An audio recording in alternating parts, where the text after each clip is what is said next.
SBS 뉴스입니다. 사전투표 마지막 날인 오늘 오후 3시 기준 투표율이 21.95%를 기록하고 있습니다.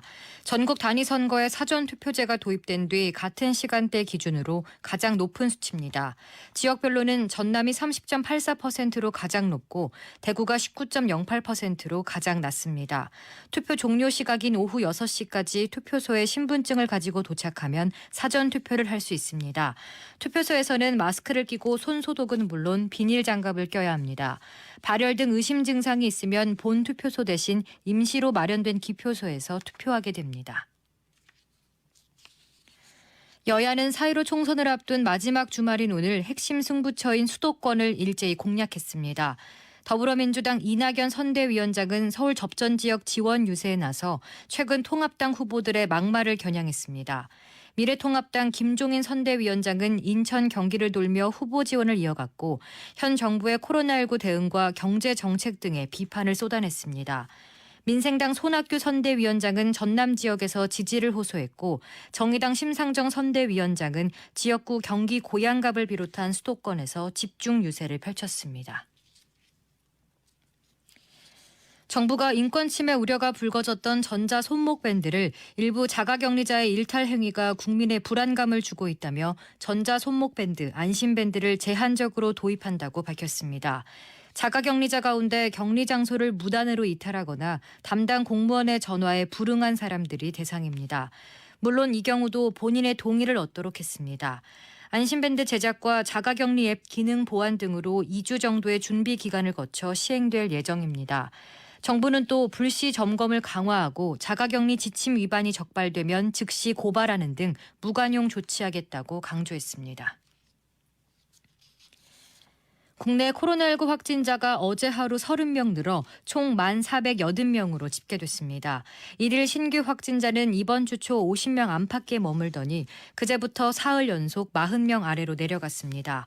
126명이 격리 해제돼 누적 완치 환자는 7,243명으로 늘었고 코로나19 투병 중이던 3명이 숨져 누적 사망자는 211명이 됐습니다. 국내에서 코로나19 진단 검사를 받은 사람이 51만 명을 넘은 것으로 집계됐습니다. 국민 100명당 1명이 검사를 받은 셈입니다. 중앙방역대책본부는 오늘 0시 기준 국내에서 코로나19 진단 검사를 받은 사람은 총 51만 479명이라고 밝혔습니다. 이 중 1,480명이 코로나19 확진 판정을 받았고 48만 5,929명이 음성으로 확인됐습니다. 14,070명은 검사가 진행 중입니다.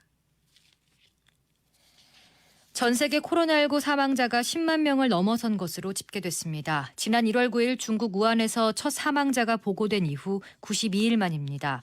5만 명이 숨지는데 84일이 걸렸지만 10만 명을 넘는 데는 그 뒤로 8일밖에 걸리지 않았습니다. 일본의 코로나19 확진자는 연일 하루 최고치를 보이고 있습니다. 일본 NHK 집계에 따르면 어제 하루 동안 도쿄도 189명을 포함해 일본의 39개 도도부현 광역지역에서 639명의 감염이 새로 확인됐습니다.